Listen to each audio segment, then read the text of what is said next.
welcome to Norwood News. Today is Friday, January 27th, and I'm your host, Kristen McDonald. It is great to have you with us as we end another week here in Norwood. This week on Norwood News, the local firefighters 1621 union gives a statement on the home rule petition that failed earlier this month. Noah Bodette scores his 1,000th point. But first, the Norwood Police Department was busy last weekend with a stabbing on Friday and a drive-by shooting on Sunday. Chief Brooks has the full report. Hi, Chief Bill Brooks of the Norwood Police Department. I just want to comment a little bit about the events on Follen Ave on Saturday night, actually Sunday morning. We got a call around 3:15 for a request for police service on Follen Ave. Something about a boyfriend, and then the call dropped off. 3 units responded to the scene. They got there very quickly. Upon arrival, as they were getting out of their cars, they heard gunshots. And at about the same time, a car came down the street at a high rate of speed in their direction. One officer did discharge the service weapon. The other shots that occurred in the driveway of the address at Follen Avenue, apparently between 2 men. So we're investigating that incident. We were assisted at the scene by state police ballisticians, as well as the crime scene services section of the Massachusetts State Police, as well as a state trooper from the district attorney's office. We are looking for a subject right now. The subject in the car was apparently one of the men involved in the shooting. The other one stayed at the scene. So the subject who took off, we're currently searching for him. I don't want to get into his identity right now because that's part of an ongoing investigation. As far as the shots fired by the member of the department, that's also being investigated really as a separate matter, as an internal affairs investigation, and that will take some time for us to get through that. But that's what was occurring on Follen Avenue. I know people who live there saw the commotion, heard the shots and so forth. They're very helpful to us, and as we went about the neighborhood, talking to neighbors and trying to piece together what occurred. So that's what occurred on Follen Avenue. I also want to talk about an incident that occurred at the mobile station at Wash and Railroad. There was a stabbing there Friday night at about 11 o'clock. There were 2 groups of men, 2 carloads, if you will, who got into an altercation. And during that altercation, one of the men pulled a knife and began stabbing one of the men in the other group. The 2 groups then split up. The man who had been stabbed realized he had been stabbed and needed medical attention. He was driven to Newton Wellesley Hospital by friends of his and was treated there and eventually transferred to a Boston hospital for surgery as a result of some of those stab wounds. The other carload left, and about 2 hours later, one of our radio cars spotted a car that fit the description of those subjects. Those subjects were encountered on Jefferson Drive, and as a result, a juvenile was taken into custody, and we have charged him with that stabbing, and he was arraigned at Dedham Juvenile Court Monday morning. 2 weeks ago, NCM reported on the failure of the home rule petition to extend the retirement age of the Norwood Fire Chief from 65 to 70. The story included statements from Fire Chief Hayes and Selectmen Plasko and Donnelly about the outcome. Paul Ronco, president of the Firefighters Union, Local 1621, reached out to NCM to share the union's position on the failure of the petition. My name is Paul Ronco. I'm the president of Local 1631, Norwood Firefighters 1631. This whole home rule petition had started back in early or mid 2021 when the fire chief was appointed in September. Prior to his appointment, Chief Hayes had mentioned that the town manager was looking to extend his employment from past the age 65. 65 is the retirement age for all firefighters. Every firefighter knows that coming on the job, that they need to go at 65. The reason being, we've had cancer bills, cancer presumptive laws, also heart and lung laws for firefighters. It took a lot of legislation to get these passed to have protections for all our firefighters and also their families. And part of that law was that the retirement age would be 65. So before the chief was even appointed, we made it known that we could not support anyone getting extended past the age of 65, whether it's a chief, a firefighter, or a deputy. We don't agree with it. We think that it's a slap in the face to the firefighters that have passed because of cancer or heart and lung issues. And it's also a slap in the face to the families that fought hard to get legislation passed to have protections for our future firefighters. And it also discourages or it kind of limits upward mobility as far as promotions go if you have chiefs that are hanging around longer than the age of 65. So you're saying, I guess this is just me wondering, I guess, the firefighters union is made up of like a group of guys, I'm assuming. So Yes. You guys don't support this. What role do you guys have? Like, influence? Do you have like a say, or is it just kind of just, coming out in support or not supportive? We're not supporting it. These are the men and women that have to go about the day-to-day operations of the fire department, and we just do not support anybody going past the age of 65. Now, as devil's advocate, I'm going to play here. Sure. Dedham just got passed. Yes. How does that affect? Is there different rules different laws and legislation per town, or is it a state thing? So it comes down to specific towns. With Dedham, the Professional Firefighters of Massachusetts, their stand is also they do not support anybody going past 65. They put in legislation against Norwood's home rule petition and also Dedham's. With Dedham's, there was the Board of Selectmen. There were a couple Board of Selectmen that keep bringing up the fact that Dedham extended their chief. I think the circumstances were a little different in Dedham than they are in Norwood. In Dedham, the union was on board for this. They're also going into a new public safety building that I think they wanted this chief that has kind of started this process to get them situated in that. And they ended up getting extended this chief for, I believe it was up to like 3 years. Now, anyone that's kind of, if anyone had questions for the union or you yourself as the president, can they reach out to you? How can they Absolutely. reach out to you? I'm always at the fire station pretty much every day. So and they can always call down to the fire station on our not emergency line and reach out to me, and I will always get back to them. But getting back to the difference between Dedham and Norwood, from day one, the way we found out that there was a home rule petition to extend the chief was actually when a couple of our members received the yellow sheets for the fall town meeting in 2021. And that's when we see this is on the agenda to change the law for Chief Hayes. When we reached out to the town, as far as the town manager, and also a handful of the Board of Selectmen, we had just requested that if you could just postpone this to the spring, that we would get a feel for Chief Hayes and how he operates. He had only been appointed chief 10 days. I think he was on vacation when we heard this came through. That being said, we had 3 very difficult years with the prior chief, and I think you could see why we'd be a little gun-shy about extending somebody that really hasn't even done the job and has never been a fire chief. We had asked to postpone it to the spring, and also if things were going smoothly, we had made a compromise that we would request that he get extended to September of 2024. That would give him 3 years as fire chief. When that compromise was given to the town manager, and it was also told to the Board of Selectmen, the answer was that we would get back to you. And again, we only had a couple days to even prepare for this. We couldn't even get the word out to the public that this was even happening. I was told that the town manager told me that he would get back to us. He never did.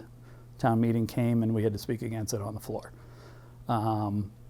The chief was made aware of the compromise that was offered, and he wanted nothing to do with it. He said, "We'll just see how it plays out." So at that point, we went to town meeting. The vote was 64 to 54. There was another compromise or amended motion on the floor that got shot down. That was to extend them to September of 24. It was voted on 64 to 54, and this was done basically, we feel, in the dark. The public was not aware of what is actually happening. That being said, the home rule petition passed that day at town meeting, and it had to be pushed up to the state level. At that point, we had mentioned to the chief that we are not going to be actively working against this at this time. However, I believe the joint committee that was speaking on this home rule petition, nobody was submitting testimony for that day. I believe it was like the first couple of days in January of 2022. Nobody was submitting any testimony. The Board of Selectmen keep saying that they went above and beyond trying to push this bill through. Well, the chairman of the board, Tom Maloney at the time, who came up with this item on the agenda for the town meeting, never submitted any testimony.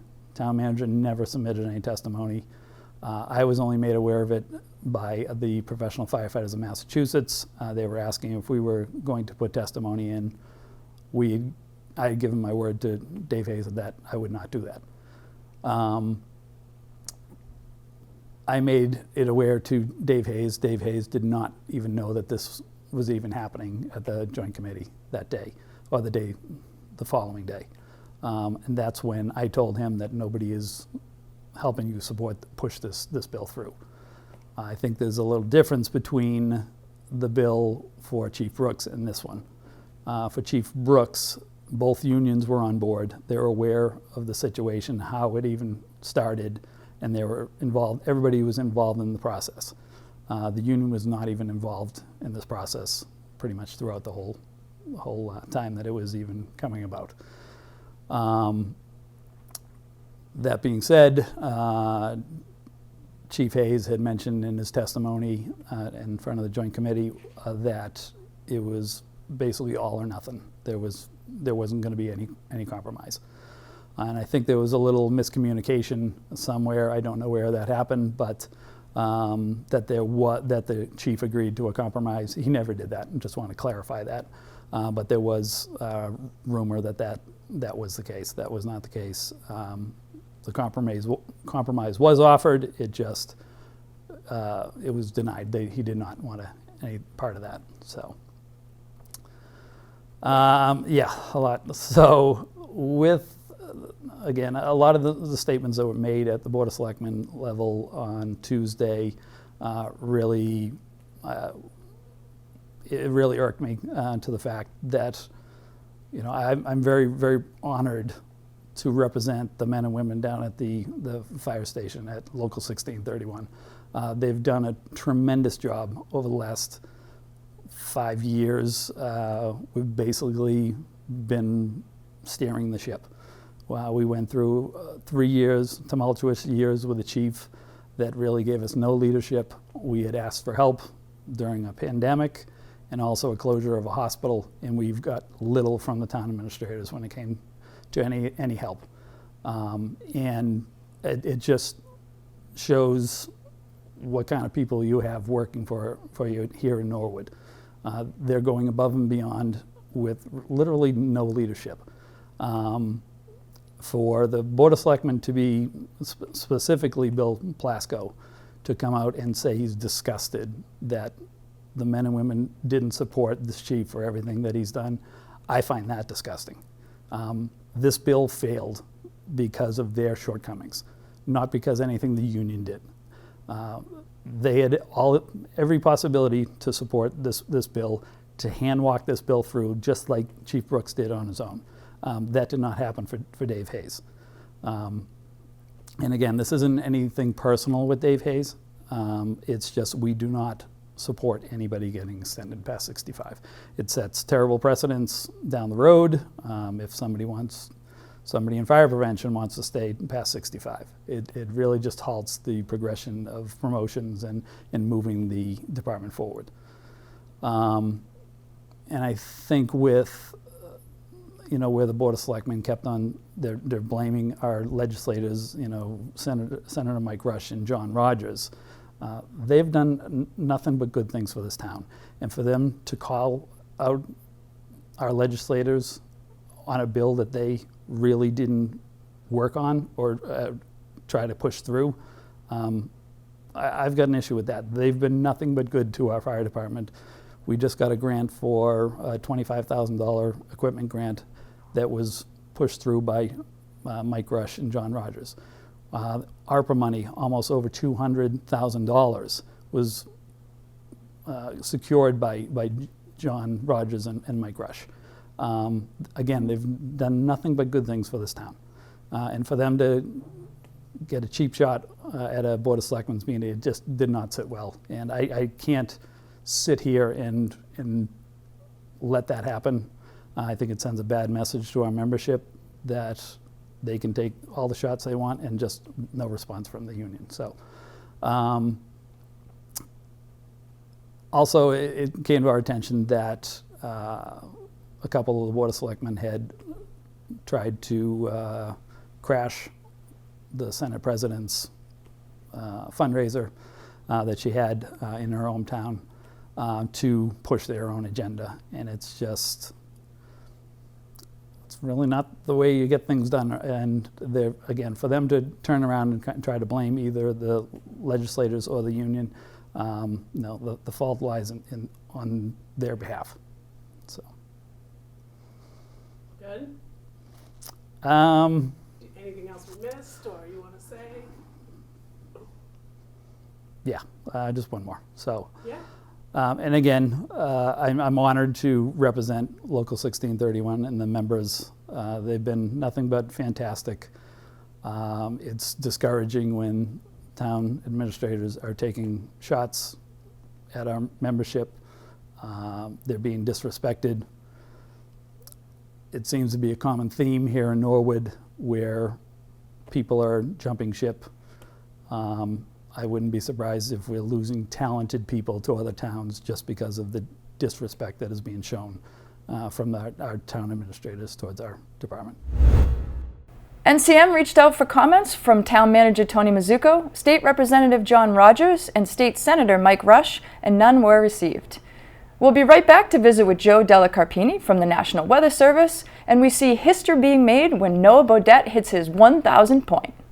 Norwood Community Media has its own video-on-demand channels. You can go to our website, norwoodcommunitymedia.org, and click on whichever on-demand channel you are looking for, whether it be things to do in the community, events at the schools, or town government meetings. Once you click on one, you are going to be taken to a screen in which you can search for stories or videos you missed on TV or just want to watch again.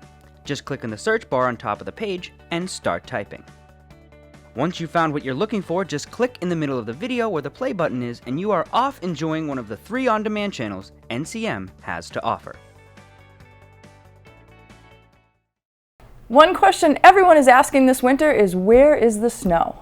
Norwood resident Joe Delacarpini, who works at the National Weather Service as a Science and Operations Officer, answers everyone's question. Hi, everybody. This is Joe Delacarpini from the National Weather Service Boston office located in Norton, Massachusetts, and I'm also a Norwood resident. So I'm back to take a look at the winter of 2022 to 2023 so far. We've been getting a lot of questions from people. Where's the snow? There's been nothing. It's been warm. It's been rainy. So we're going to take a look at, where we are so far this winter season. That's typically what we define as the months of December, January, and February for our meteorological purposes. And then we'll take a little bit of look ahead of kind of where we're going for the next few weeks. So to start, it's probably no surprise. Temperatures are above normal this winter. And again, we're talking about December, January, February. So far, Our average temperature, that's the average of all the highs and all the lows, is 37.1 degrees Fahrenheit, and that's as recorded at the Norwood Airport. And our normal for that time is about 34.1 degrees. So we're 3 degrees above normal here heading into late January. And the graph I have on the screen here, the blue bars show all the high and low temperatures for each day going back to the 1st of December. The brownish shading in the middle is kind of our normal range. And then on each side, you see the record highs in the red, the record lows in the blue. So you can see we've spent a lot of our time in the normal or even into the reddish area here, especially in December. So that's why we've really just seen above normal temperatures so far this winter. And, we'll kind of see how things go from here. But odds are still favoring kind of a trend of above average temperature. We'll get to that in a couple of minutes. Now, how about precipitation? Many of you remember we were in pretty serious drought conditions over the summer. Very little rainfall as we got until we got into really September and October. But now we're kind of making up for it. You can see this graph goes back through the early part of November. First, the brown line here shows us the average or normal precipitation through each of the days here. And then the green is actually the rain that's fallen at Norwood Airport. So you can see starting in November, we were below this line, so we were below average. And then we started to catch up here, getting close to, just before around Thanksgiving, it got a little wetter. But really in December, you can see we crossed the curve here just before the 17th. And pretty much running above average since then. So it's certainly been a wet month in December and the first few weeks in January. So our total, this is going back to November, is 13.61 inches. And the normal for that time range is 10.33. So we're a little bit over 3 inches now above normal as we head into the late part of January. To watch the full version of Joe's weather report, please tune into the NCM Community Channel. And now we're going to throw it over to Zaina Najjar with school news. Let's take a look at some activities happening in our Norwood schools this week. In Norwood High School news, WCVB Channel 5 reporter Josh Brogadier spent the day talking to the NHS TV students. He explained his role at the station and how a newscast comes together for a live broadcast. He also walked through the steps of how he reports live news during a breaking news event. Josh is a Norwood resident and has also volunteered his time for Norwood Community Media. Special thanks to NHS TV teacher Pam Schnatterly for coordinating this in-school presentation. In Coakley Middle School news, this year's Norwood Project 351 ambassador Bobby Griffin did a great job representing the Coakley and Norwood at the kickoff event at the State House this Saturday. The students met their local representatives along with the governor to learn about the importance of community service. They traveled to several different locations to provide services around Boston. Next up, Bobby returns to CMS and will help plan a service event with our community. Great job, Bobby. At the Callahan School, Miss Wood's second grade class has been working very hard. Students research facts about tree bark by watching videos, reading articles, and doing tree rubbings to explore different patterns and textures of tree bark. They then created a class fact sheet about tree bark, and each student wrote a rough draft. They then wrote a class book using Book Creator for the first time. Each student was assigned a page of the class book. They also shared facts about tree bark with kindergarten students. At the Oldham School, reading buddies from Miss Pritchard's third grade class and Mrs. Shook's second grade class worked together to determine the main idea of mystery bags. They had to work together to figure out what 3 items in each bag fit together and come up with a theme or a main idea for the objects. There was a lot of great conversations and even more smiles during this fun activity. Prescott School 5th graders recently presented their English Language Arts signpost projects. Signposting means using phrases and words to guide the reader through the content of writing. Students present while they are given a feedback via a rubric by their peers. Also at the Prescott, here are a few awesome 3rd grade animal habitat projects. On Tuesday, the students from our Little Mustangs Preschool Academy participated in our monthly social emotional learning assembly led by our speech and language teacher, Miss Michelle McCarthy. The monthly focus for January has been on self-awareness and developing a growth mindset. Self-awareness involves the ability to recognize one's own emotions, thoughts, and values on how they influence behavior. Growth mindset involves believing that how you learn and your abilities can be developed through effort, persistence, trying different strategies, and learning from mistakes. Throughout January, our Little Mustangs have been talking about growth mindset through the idea of making New Year's resolutions. During the assembly, students shared several growth mindset resolutions, including trying a new food, picking up toys, and learning how to swim. Our LMPA students did a great job reading, singing, and learning about self-awareness and growth mindset. Thank you very much to Ms. Michelle for leading an excellent assembly for our LMPA community. And finally, just a reminder that there will be an early release date on Thursday, February 2nd for professional development.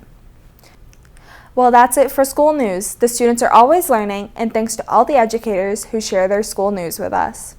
Now let's go to Ron Marshalsea with the latest in sports. I'm Ron Marshalsea, and this is your sports update. Girls basketball has had massive wins this week, beating Dedham 59-34 and Bellingham 40-11. Junior captains Trisha Wachowski and Lauren Reen had 18 and 12 points respectively in the win against Dedham. And recently, Unified basketball star Josiah Robinson got to show Trisha Wachowski how to handle the basketball and how to hit buckets. Okay. Oh.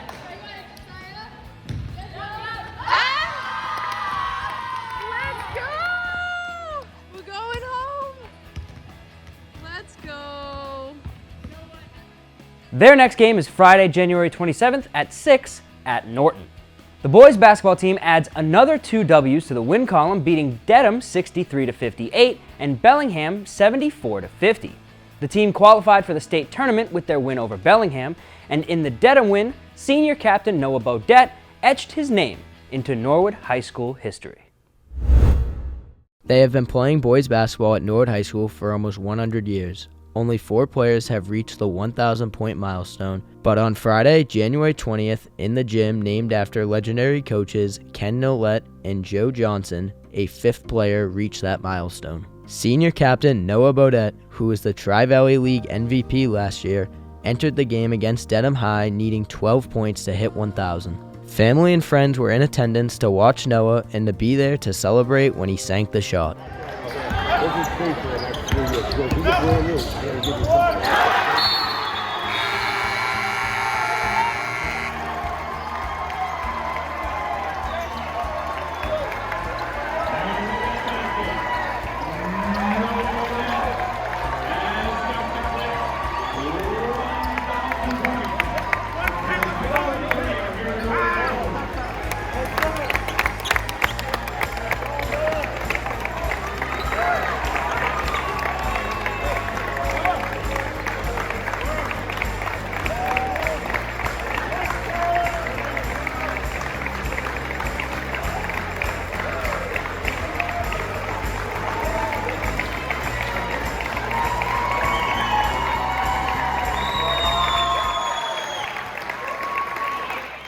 After the game, Noah said he wanted to hit the 1,000 point at home. I felt great, going out here with my team. It's a big game versus Dedham, but to be able to get this accomplishment is a great feeling. The work has paid off.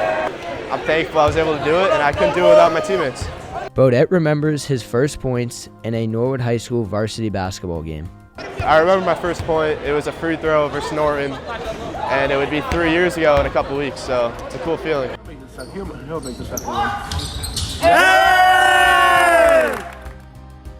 want to thank my parents and my family first. They're a big part of my life, and without them I couldn't do anything.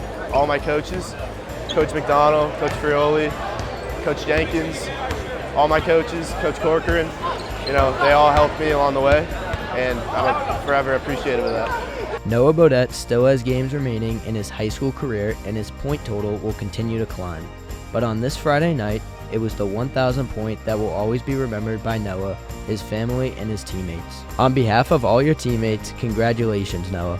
Reporting for Norwood News, I'm Dylan Hamway, co-captain and teammate of Noah Bodette. Number 14, Noah Bodette.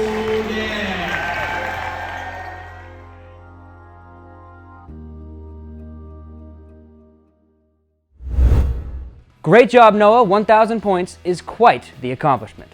Gymnastics has had 2 hard-fought losses to Medway on January 19th and the 21st. As of recording Sports Update, the team has not faced off against Norton, but will let you know the scores next week. Their next meet is at home Friday, February 10th against Medfield, Medway, and Norton at 5 o'clock. Girls hockey managed to tie both Franklin 1-1 and Dedham 3-3 this week. The lone goal in the Franklin tie went to senior captain Morgan Roach, and sophomore Bernadette Tenor kept the Mustangs in it with a fantastic game in net. The girls' next game is against Westwood at the Canton Ice House, Saturday, January 28th at 5. The boys' hockey team had a fantastic showing in an 8-0 win over Bellingham, where 3 players on the team scored their first varsity goal. Freshman Mark Trahan, sophomore Jacob Sheehan, and senior Ryan Nishi. The combination of junior Zach Badger and senior Michael Walsh got the shutout for the Mustangs. The team also added their 6th win in a row with a 3-2 win over Norton. The boys' next game will be at Dover Sherborne Monday, January 30th at 7 o'clock. Saturday, January 21st was the Tri-Valley League Swim Showcase, and the Mustangs swam their hearts out, where every athlete PR'd in at least one event. Senior captain Maddie O'Keefe qualified for sectionals in the 100 freestyle, and the girls' 200 medley relay, the boys' 200 medley relay, and the girls' 400 freestyle relay all qualified for sectionals as well. Swim's next meet will take place at home against Holliston Wednesday, February 1st at 6. As of the recording of this sports update, the boys and girls indoor track and field teams have not faced the Medfield Warriors Friday the 27th, but we'll let you know how those meets went on the next sports update. Also, the boys and girls Tri-Valley League Indoor Track Showcase will be taking place on Saturday, February 4th at 9 a.m. Wrestling went 2-1 at their tri-meet at King Philip Regional High School on the 21st. The team managed to beat both Southeastern Regional Vocational Tech 60-6 and Mansfield 48-30. Their sole loss on the day came at the hands of KP. Their next matchup is at home against Holliston Wednesday, February 1st at 7. As always, the games we record will be rebroadcasted and available on demand on the NCM website. For next week's coverage, NCM will be covering 4 games on February 1st. First, the swim and dive meet versus Holliston at 6. Brian McDonough and Mike McDonough will be on the mics for the wrestling match against Holliston at 7. And girls and boys hockey doubleheader will be live with Molly Matchek and Joey O'Connor calling the girls' game and Mark and Dan Hoover calling the boys. The girls start at 4 and the boys start at 6. And that is all I have for this sports update. I'm Ron Marshalsea. And Norwood News will be right back after this break.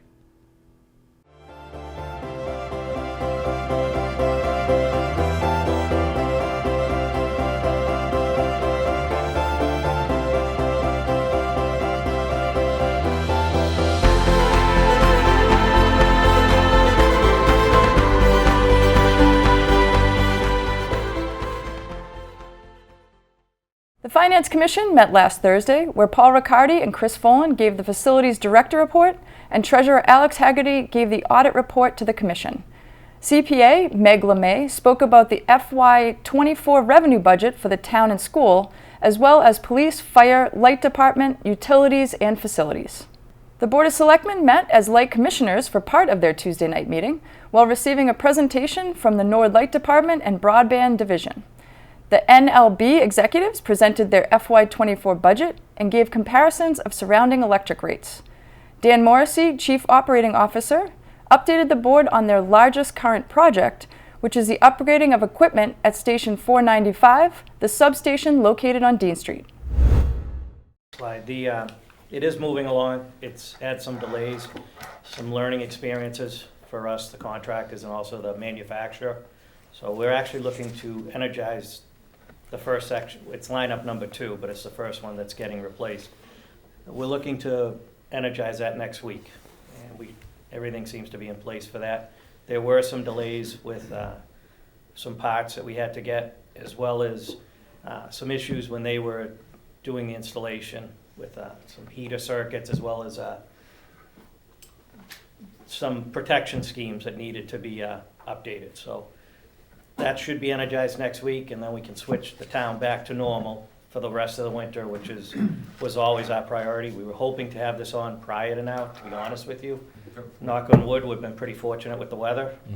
So we'll get that on next week, start cutting over the circuits, get everything back to normal. And then in April, we'll de-energize the left side, lineup number 1, and we'll replace that section at that point. We feel better about that section just from some of the things that we've learned doing this one. Some of the precautions that the installation contractor has to have in place. Also to make sure that they're more prepared when they arrive.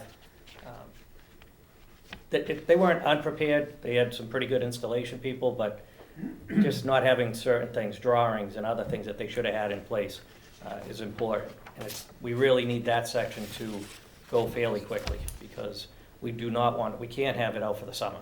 So we're hoping to have it back on by early mid-June at the latest. The board approved the FY24 budget unanimously. The Board of Selectmen will meet again on February 14th. The school committee met again Wednesday night, and this time they were at the Balch Elementary School. Oldham principal Stephen Olson proposed a plan for a new playground, which was approved unanimously by the committee. The proposal included a handicap-accessible swing as well as a new sensory area. The highlight of the night was when Balch principal Diane Ferreira's students talked to the committee as the first ever Balch Student Council. One by one, the Balch Student Council discussed how their council came to be, what they do, and why it is important that they get involved. Hi, my name is Holly McDougall, and I am in the 4th grade. We are really happy that you are here at our school tonight. This is the first year that the Balch School has had a student council. Hi, my name is Axel William, and I am a 5th grader. Mrs. Carter and Mrs. McColgan visited the 4th and 5th grade classrooms to tell them what a student council was and to encourage students to run for a position. My name is Michael Larkey. I'm a 4th grader. Over 40 students decided to run for student council. The hallways were filled with posters and promises. We had an election and 14 students were selected to present their classroom and all the students of the school. That was great. No, I'm 3rd.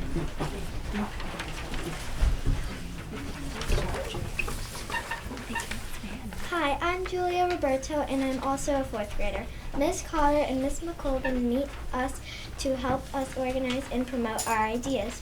When Miss Ferreira has a job or a project that needs to be done, she asks the student council to do it. Hi, I'm Ryan Arseed. I am a 4th grader. One of our first big events was to run a school spirit week, the week before the winter holiday break. Each day of the week was a different theme that we came up with. All the students got to participate in the fun. We had Crazy Hat or Hair Day, Twinning Day, Holiday Showdown, Ugly Sweater, and Pajama Day. Winners were selected for some of the days and prizes were given out.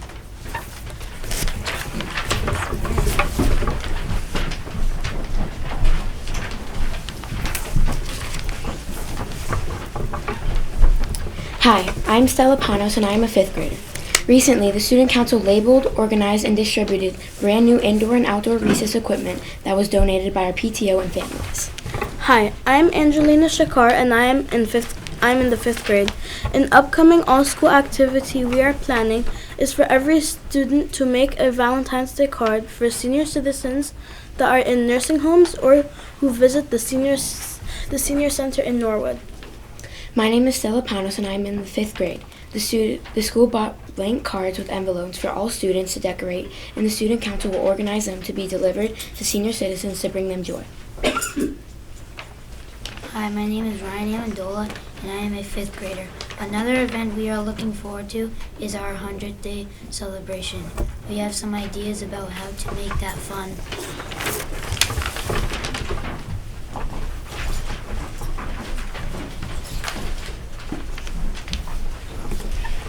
Hi, my name is Miguel Romero, and I'm in the 4th grade. Some of those ideas are for students who want to dress up like a 100-year-old person. Students can bring in a collection of 100 things. Maybe we'll have 100 challenges, such as doing jumping jacks, shooting baskets, or even minutes of reading. Hi, I am Kawan Martins Barbero, and I am in the 4th grade. As you can see, we have lots of great ideas, and there is always something for the student council to do. We are volunteers like you who want to make the Balch a better place for everyone.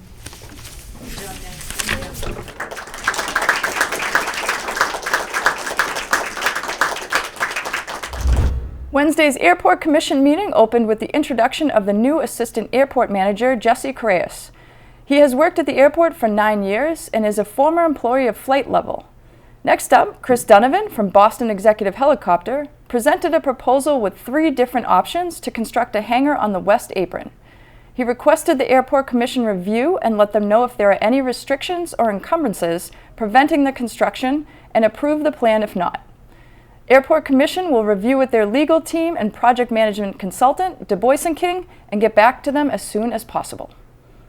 Following those appearances, Diane Whippen, a resident of Norwood representing a group of Rock and Winfield Street neighbors, raised concerns about the significant increase in airplane activity.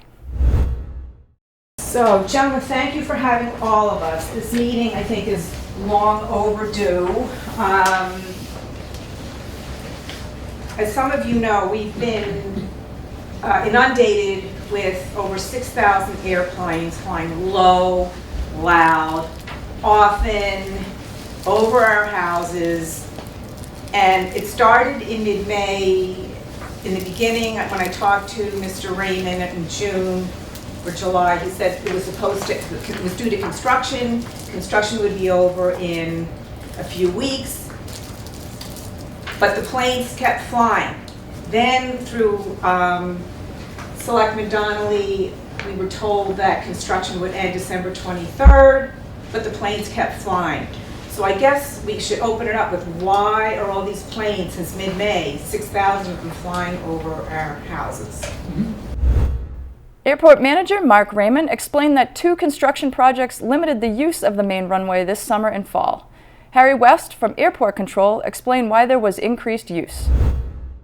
The construction this year caused the runway to be closed because the runway has what's called a runway safety area. You take the runway center line, 200 feet either side of the center line. We in the tower cannot have aircraft utilize that runway if there's something inside the safety area. Because what happens is, if the aircraft were to land, blow a tire, and go off, they would go off into the equipment and it would be a major accident, and we don't want that to happen. In the tower, our biggest concern is safety. I understand about the noise, but we have the calm wind runway 1728. We utilize that runway when the wind is less than 4 knots. 5 knots or more, we have to go with a runway that's more in line with the wind. Now, when 1735 was closed, 28 was open. The standard rate of climb for an aircraft, the small aircraft that utilize Norwood, is 280 feet per nautical mile. The neighborhood you live at is approximately a half a nautical mile from the airport. As such, as the aircraft is climbing out, it's not going to be real high. It just isn't. And I understand what you're saying. So, go ahead. So it's going to be lower as it goes over your neighborhood. But we try to use the other runways when we can. After nearly 45 minutes of discussion, the Airport Commission suggested the following. I think between now and April we'll have a meeting we'll have some of the flight school pilots, we'll invite ATC, members from the Airport Commission, and possibly some representatives from Mansfield Airport, Bedford Airport, and Taunton Airport, and see if we can come to some sort of an agreement. There won't be any legal binding thing. It'll be. All parties agreed to keep this on the agenda and follow up at the next meeting. The Neponset River Watershed Association is responsible for the cleanup and protection of the Neponset River and its tributaries.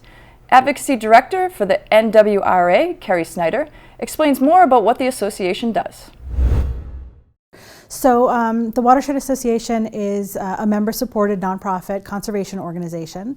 Our office is based in Canton, but our mission is to clean up and protect not just the Neponset River, but all of its tributaries, which are all those little streams and brooks that feed into it, and all of the lands that sort of drain into those tributaries and the river.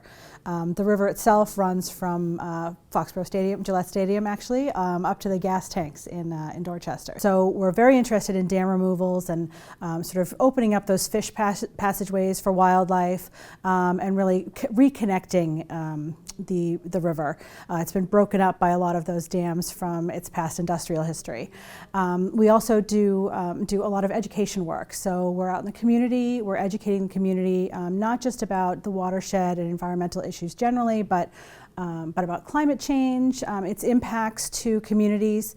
And we also go into the schools, and we have a pretty robust education program with 5th grade classrooms in all of the towns in the watershed, where we talk to them about stormwater pollution, water conservation, and they're really engaged. We've got some great activities that we do with them. Pretty robust advocacy program where we are working directly with our cities and towns on updating policies to make sure that they're planning for the future, make sure they're reducing pollution that enters the streams. We advocate up on Beacon Hill for legislation that will help our communities, both environmentally and to help prepare for climate change. The Massachusetts has a Massachusetts Municipal Vulnerability Preparedness, or MVP program. And through that program, they offer grants to cities and towns across the Commonwealth to help them implement climate adaptation projects. Fortunately, Dedham was awarded one of these grants, and we helped them with their application. And this project is pretty ambitious. It's got 5 main components. One is to model flooding, not just current flooding, but future flooding throughout the entire watershed.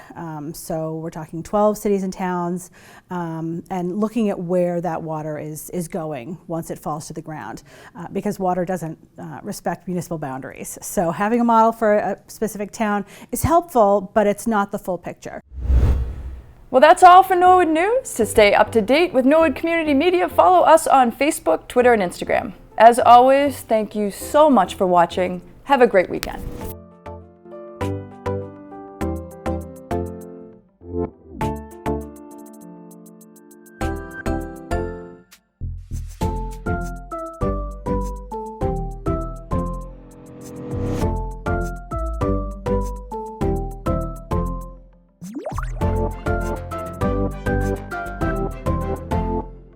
Thank you.